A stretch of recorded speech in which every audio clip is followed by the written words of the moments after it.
12th के solution and कोलिगिटी property का बहुत ही इंपॉर्टेंट टॉपिक है। इसके बिना जितने भी आईटी जेईई और नीट के एग्जाम देने वाले अभ्यर्थी हैं उनका इस टॉपिक से लेना देना बहुत इंपॉर्टेंट है, क्योंकि इससे क्वेश्चन पूछा ही जाएगा। तो चलिए हम आज आपको बताते हैं क्या है वेपर प्रेशर। तो वेपर प्रेशर समझने के लिए सबसे पहले अगर हम एक लाइन में कहते कोई कहते वेपर का प्रेशर, अगर एक लाइन में अगर कोई कहते कि वेपर का प्रेशर, तो वेपर का प्रेशर कहने से जो वेपर प्रेशर की बात होगी वो एक साइंटिफिक बात नहीं होगी। किसी चीज को समझते हैं कि वेपर प्रेशर है क्या, तो एक हम कंटेनर ले रहे हैं, उस कंटेनर में आपका कोई प्योर लिक्विड भरा गया है, उस लिक्विड को सपोज कीजिए हम कंसीडर करके चले क्या है सॉल्वेंट, और वो जो सॉल्वेंट है उस सॉल्वेंट को हम कंसीडर कर रहे हैं ए।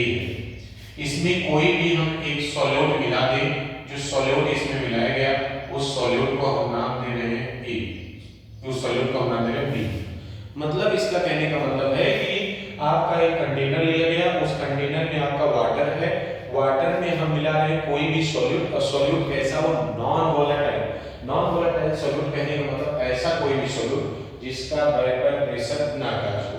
अब हम इस कंटेनर को नीचे से हीट कर दें, तो नीचे से जैसे ही हीट करेंगे तो लिक्विड के जो भी मॉलिक्यूल्स हैं उनकी जो काइनेटिक एनर्जी है, क्योंकि ये मॉलिक्यूल्स आपस में टकराएंगे तो उनकी काइनेटिक एनर्जी क्या होगी इंक्रीज हो जाएगी।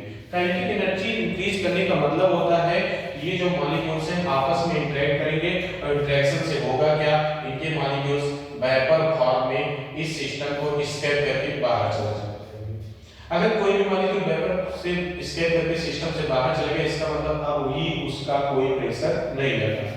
तो प्रेशर कब लगेगा, एक ऐसा सिस्टम कंसीडर करते हैं, उस सिस्टम को हम बना रहे हैं क्लोज कंटेनर, और क्लोज कंटेनर में अब हम क्या लेके चल रहे हैं, उसी लिक्विड को नीचे से हीट कर दें, तो लिक्विड जैसे जैसे हीट करेंगे तो इसका मॉलिक्यूल धीरे धीरे वेपराइज होना शुरू हो जाएगा। अच्छा, मॉलिक्यूल जो वेपराइज होगा इसका मतलब इसकी काइनेटिक एनर्जी अब इंक्रीज करेगी। काइनेटिक एनर्जी इंक्रीज करने का मतलब ये मॉलिक्यूल जैसे वेपराइज होंगे, ये जो क्लोज कंटेनर है उसके सरफेस पे जाके जमने का काम करेंगे। जमने का काम करने का मतलब क्या है कि जो मॉलिक्यूल्स हैं उनकी काइनेटिक एनर्जी धीरे धीरे बढ़ रही थी, लेकिन जैसे ही जाके इस पर कंडेंस हुए तो उनकी जो काइनेटिक एनर्जी है वो चेंज हो जाती है उसकी पोटेंशियल एनर्जी में। अब पोटेंशियल एनर्जी में जैसे चेंज हुआ, अब मॉलिक्यूल्स यहाँ पे जैसे जैसे नंबर बढ़ रहा है तो हो क्या रहा है, लिक्विड चेंज एक बार किसमें हो रहा है, वेपर में। लिक्विड चेंज हो रहा है वेपर में, प्रोसेस होगी वेपराइजेशन, और यही जो मॉलिक्यूल्स है जो वेपर है वो एक कंडीशन ऐसी आएगी कि यही वेपर के मॉलिक्यूल्स फिर से किसमें चेंज होना चाहिए, लिक्विड में, और लिक्विड में जैसे ही चेंज करेंगे ये वेपर्स के मॉलिक्यूल्स इस लिक्विड के सरफेस पे एक प्रेशर एक्सर्ट करते हैं। कब इस प्रेशर को एक्सर्ट करेंगे, जब यहाँ पे एक कंडीशन होगी लिक्विड आपका चेंज हो जाएगा इसमें वेपर में, और दोनों के बीच में क्या आ जाएगा, इक्विलिब्रियम। इसका मतलब क्या है कि जो लिक्विड चेंज हो रहा था वेपर में, उतना ही तेजी से वेपर फिर किस में चेंज होंगे, लिक्विड में, और दोनों के बीच में एक कंडीशन ऐसी आएगी जहां पे rate of forward direction is equal to क्या लिख सकते हैं, rate of backward direction means the process of vaporization and condensation is in equilibrium. अब इक्विलिब्रियम है, अगर हम कहें इसी चीज को तो यहां पे एक टर्म आ गया क्या, एट इक्विलिब्रियम। दूसरी बात, अगर हम कहें तीन बालक थे, वो इसी एक्सपेरिमेंट को एक बालक ए था वो 25 डिग्री सेल्सियस पे हीट कर रहा था, कोई बालक बी है उसी को 35 डिग्री सेल्सियस पे हीट कर रहा है, और कोई बालक सी है उसी को 45 डिग्री सेल्सियस पे हीट कर रहा है, और तीनों का जो वेपर प्रेशर है या तीनों का जो प्रोसेस है वो डिफरेंट आएगी। क्यों, क्योंकि यहाँ पे हम क्या चेंज करें, टेम्परेचर, और टेम्परेचर चेंज करने से क्या हो रहा है, वेपर का जो प्रेशर है वो चेंज हो रहा है। इसलिए एक बात मजबूरी होगी हमारी कहना कि at equilibrium and at constant temperature, जब तक टेम्परेचर कांस्टेंट नहीं रहेगा कभी भी वेपर प्रेशर की डेफिनेशन टोटली रॉन्ग हो जाएगी। तो अब क्या कह सकते हैं, at equilibrium and at constant temperature pressure which is exerted by the vaporous molecule on the surface of liquid molecule उसी को हम नाम क्या देते हैं, वेपर प्रेशर। फिर से इक्विलिब्रियम पे हो और टेम्परेचर क्या हो, कांस्टेंट, तो जो वेपर्स के मॉलिक्यूल्स हैं इस लिक्विड के सरफेस पे जो भी प्रेशर एक्सर्ट करते हैं उसी प्रेशर को हम नाम क्या देते हैं, वेपर प्रेशर। यहाँ से बहुत एक इंपॉर्टेंट बात पता चली है क्या, कि vapour pressure is the function of temperature. इससे क्या बात, बहुत इंपॉर्टेंट बात है, vapour pressure is the function of temperature. It means if we increase the temperature then the vapor pressure is also increases or decreases depend upon the system. Second one is vapour pressure जो होता है वो temperature पे depend करता है, और second होता है vapour pressure is inversely proportional to intermolecular force. इसका क्या मतलब है, एक एग्जांपल से अगर हम आपको बता दें, अगर आपके सामने एक एग्जांपल लिख दें वाटर H2O और आपके सामने लिख दें एथिल अल्कोहल C2H5OH और हमसे पूछ लिया जाए क्वेश्चन में कि किसका वेपर प्रेशर ज्यादा होगा, किसका वेपर प्रेशर कम होगा, तो हमको बहुत अच्छे से पता है वाटर और वाटर के बीच में लगेगा क्या, हाइड्रोजन बॉन्डिंग। एथिल अल्कोहल और एथिल अल्कोहल के बीच में भी क्या लगता है, हाइड्रोजन बॉन्डिंग। लेकिन अगर एक बात और है कि एक वाटर मॉलिक्यूल्स अपने साथ चार वाटर मॉलिक्यूल्स को जोड़ सकता है, लेकिन एथिल अल्कोहल का एक मॉलिक्यूल दूसरे एथिल अल्कोहल के ही मॉलिक्यूल से जुड़ेगा। इसका मतलब होगा यहाँ पे जो फोर्स है वो ज्यादा है और यहाँ पे फोर्स कम है, और हमारी लाइन क्या है, vapour pressure is inversely proportional to intermolecular force. यहाँ पे फोर्स ज्यादा होगा, यहाँ पे फोर्स कम होगा, इसका मतलब वेपर प्रेशर किसका, एथिल अल्कोहल का ज्यादा है, किससे, वेपर प्रेशर ऑफ वाटर से। दूसरा, अगर इसी बात को और अगर हम एक एग्जांपल से बता दें, तो एक एग्जांपल और क्या कह रहा है, आपके सामने लिख दिया जाए CH3CH2OH। दूसरा एग्जांपल लिख दिया गया CH3COCH3। तीसरा एग्जांपल आपके सामने लिख दिया CH3OCH3। और अगर हम तीनों में देखें और आप कंपेयर करने को आ जाए, एक ऑफ A, B और C, arrange them in the increasing order of their vapour pressure, तो हम इसको कैसे अरेंज करें, तो एथिल अल्कोहल के मॉलिक्यूल्स में कौन सा लगता है, हाइड्रोजन बॉन्डिंग, और एसीटोन है या जितने भी कार्बोनिल कंपाउंड्स होते हैं वो पोलर होते हैं, उनके बीच में लगेगा डाइपोल डाइपोल इंटरेक्शन। और अगर ये ईथर है तो ये नॉन पोलर है, और नॉन पोलर जितने भी होते हैं नॉन पोलर मॉलिक्यूल्स के बीच में लगता है क्या, वान डर वाल्स फोर्स। और हम केमिकल बॉन्डिंग में पहले ही आपको बता चुके हैं कि हाइड्रोजन जो बॉन्डिंग होती है it is the stronger force than dipole dipole interaction is stronger than the van der Waals force. तो यहां से एक बात और पता चली क्या, कि जो ईथर का मॉलिक्यूल्स है उसके बीच में लग रहा है बीकर फोर्स। अगर बीकर फोर्स है तो उसका मतलब होगा उसका वेपर प्रेशर ज्यादा होगा। तो अगर हम अरेंज करते वेपर प्रेशर के अकॉर्डिंग सी का सबसे ज्यादा होगा, फिर बी का और फिर किसका, ए का। ये करेक्ट ऑर्डर हो जाएगा किसका, वेपर प्रेशर का इंक्रीजिंग ऑर्डर। तो एक बात पता चली क्या, कि vapour pressure is the function of temperature. Second one is vapour pressure is inversely proportional to intermolecular force. और तीसरी बात, और इसमें और इंपॉर्टेंट है क्या, किसी भी लिक्विड का या किसी भी सिस्टम का जो वेपर प्रेशर होता है वो इनवर्सली प्रोपोर्शनल होता है उसके बॉइलिंग पॉइंट की। बॉइलिंग पॉइंट से क्या क्वेश्चन पूछा जाएगा, तो मान लीजिए आपके सामने तीन अलग-अलग सैंपल दिए गए A B C, इसका अगर हम बॉइलिंग पॉइंट कर दें, आपका दे दिया गया सपोज कि 35 डिग्री सेल्सियस, और इसका दे दिया गया 45 डिग्री सेल्सियस, और इसका दे दिया गया आपका 50 डिग्री सेल्सियस, और कह दिया जाए किसका वेपर प्रेशर ज्यादा होगा। इसका मतलब इसका बॉइलिंग पॉइंट सबसे ज्यादा है और बॉइलिंग पॉइंट ज्यादा होगा तो वेपर प्रेशर कम हो जाएगा। तो हम कह दें A का वेपर प्रेशर ज्यादा है, फिर किसका है B का, और सबसे कम किसका है C का। तो तीसरी बात पता चली है क्या, कि कौन-कौन से फैक्टर हैं जो वेपर प्रेशर को अफेक्ट करेंगे। उसमें सबसे पहला है vapour pressure is the function of temperature, second one is vapour pressure is inversely proportional to intermolecular force, and third one is vapour pressure is inversely proportional to boiling point.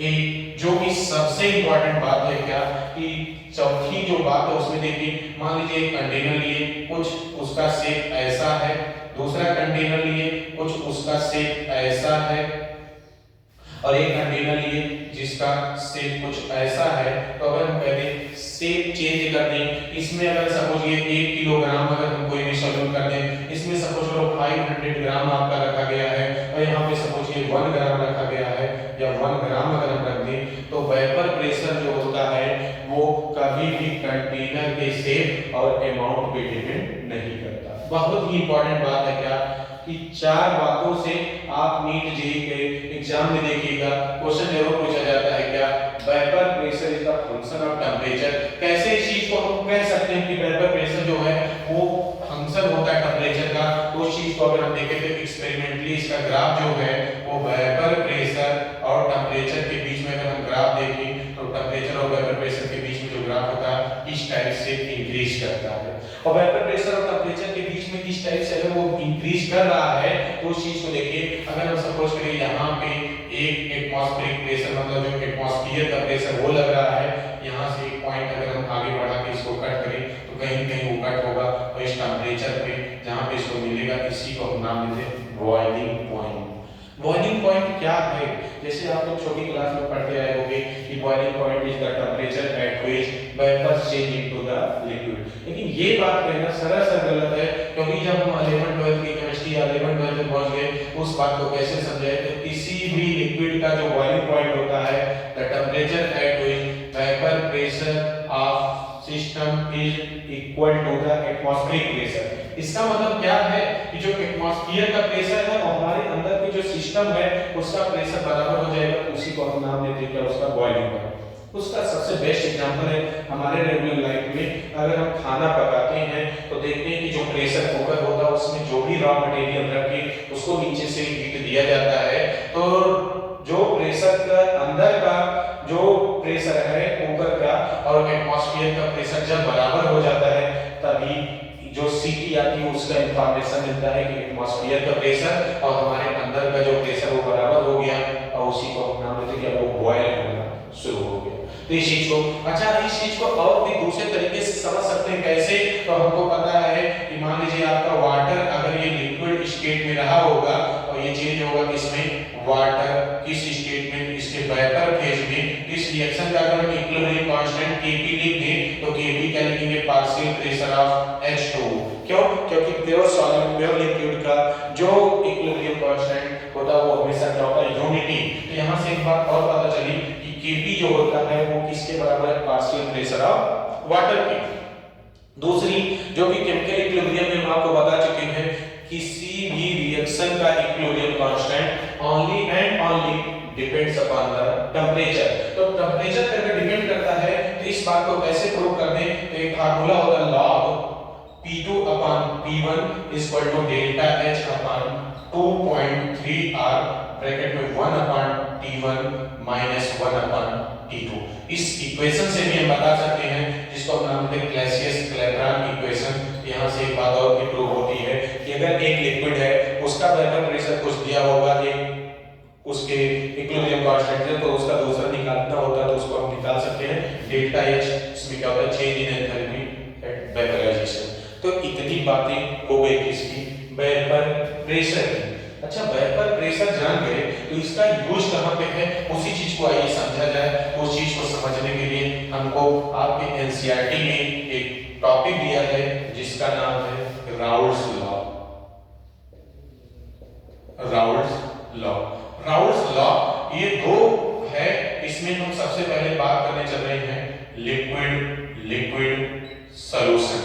Liquid solution क्या है उस चीज को समझे।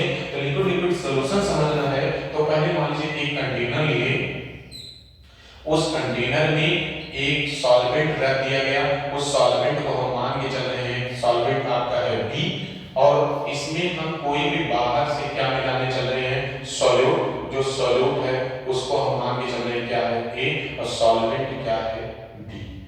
अब कहें इसका क्या मतलब है, तो जो सॉल्यूट है वो भी किस स्टेट में है, लिक्विड स्टेट में, और जो सॉल्वेंट है वो भी किस स्टेट में है, लिक्विड स्टेट में। तो लिक्विड में जो सॉल्यूशन होता है उसी को हम नाम देते हैं लिक्विड सॉल्यूशन। अब फिर से वही बात कहें, ये कंटेनर अगर क्लोज होगा, नीचे से अगर हम इसको हीट करेंगे तो हीट करने पर होगा क्या, यहाँ से मॉलिक्यूल्स कुछ ना कुछ वेपर फॉर्म में चेंज होंगे कि नहीं। इसका मतलब एक बात तो पता चल गई कि जब किसी भी लिक्विड को हीट करते हैं तो उनकी मॉलिक्यूल्स की काइनेटिक एनर्जी बढ़ेगी और वही काइनेटिक एनर्जी से वो मॉलिक्यूल्स क्या होंगे, वेपर फॉर्म में चेंज होंगे।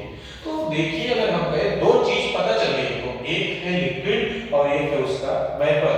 अगर वेपर का हमको मोल फ्रैक्शन पता हो, सपोज मोल फ्रैक्शन A का है YA और मोल फ्रैक्शन B का क्या है YB। ध्यान से सुनना, बहुत इंपॉर्टेंट बात है क्या, जब किसी भी लिक्विड का वेपर फेज में पता हो मोल फ्रैक्शन तो उसका हम पार्शियल प्रेशर कैसे निकालते हैं, तो पार्शियल प्रेशर आप A बराबर लिखते हैं पार्शियल मोल फ्रैक्शन आप A into P टोटल। इसी प्रकार से पार्शियल प्रेशर आप B बराबर लिख सकते हैं mole fraction into total pressure. इस सबको हम क्या नाम देते हैं, इसको हम नाम देते हैं डाल्टन्स पार्शियल प्रेशर लॉ।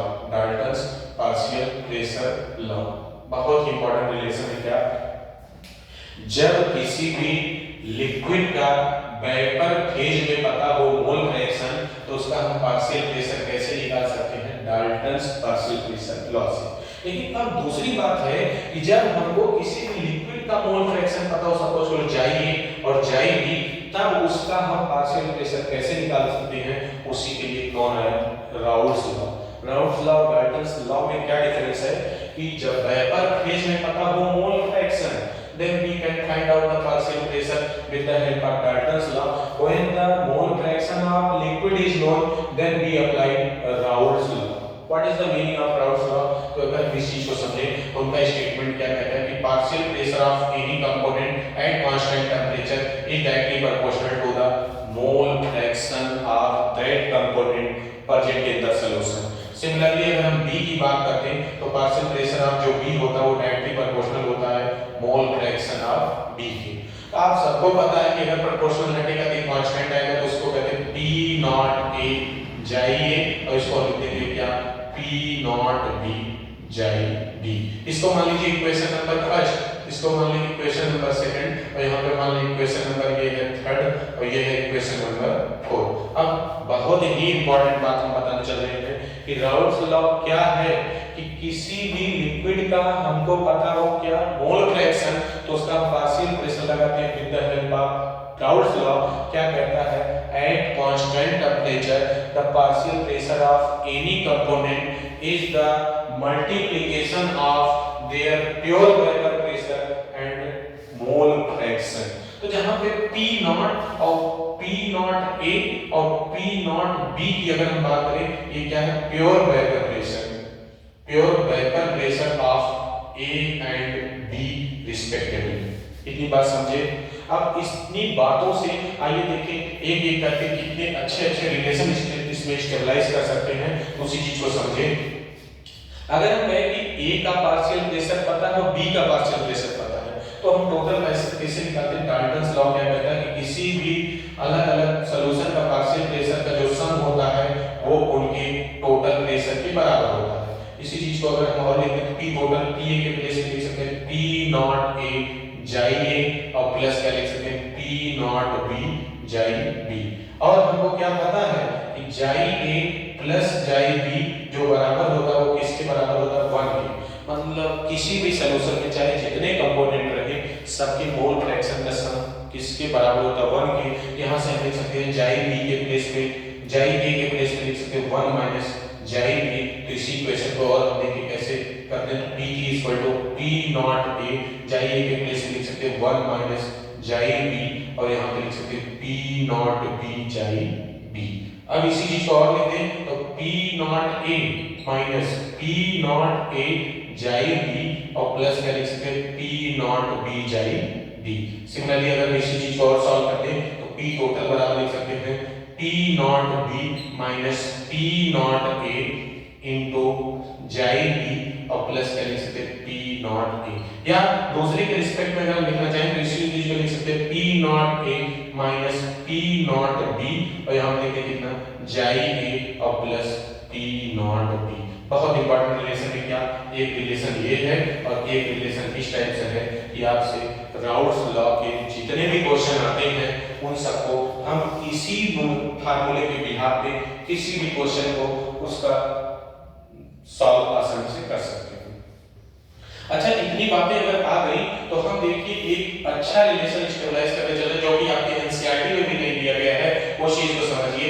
हम कहते हैं कि इक्वेशन फर्स्ट और थर्ड का अगर हम कंपेयर करा दें, इक्वेशन फर्स्ट और थर्ड के कंपेयर से हम क्या लिख सकते हैं P नॉट A जाई A इक्वल टू लिख सकते हैं YA इनटू P या लिख सकते हैं जाई ए इक्वल टू क्या लिख सकते हैं y a p total upon P not a. इसको इक्वेशन नंबर अगर 5 मान दे तो इसी प्रकार से अगर हम जाई इक्वेशन सेकंड और फोर्थ का अगर हम कंपेयर करा दें तो इक्वेशन सेकंड और फोर्थ के कंपेयर कराने से क्या लिख सकते हैं जाई बी बराबर हम लिख सकते हैं y b t total upon कितना लिख सकते हैं P not be.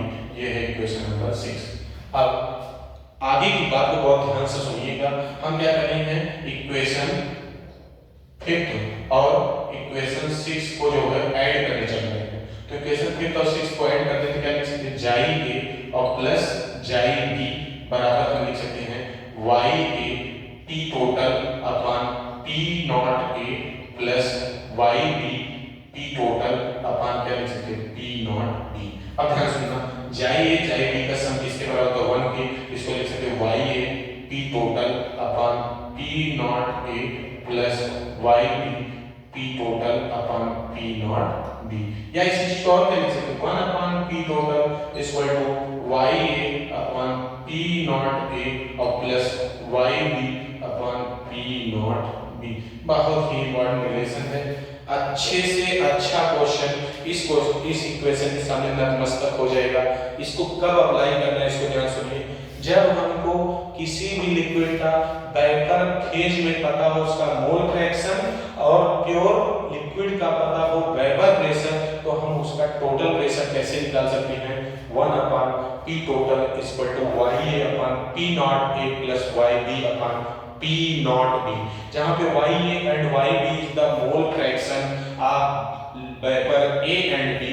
Similarly P naught A, P naught B is the pure vapor pressure of liquid A and B, P total pressure of the solution।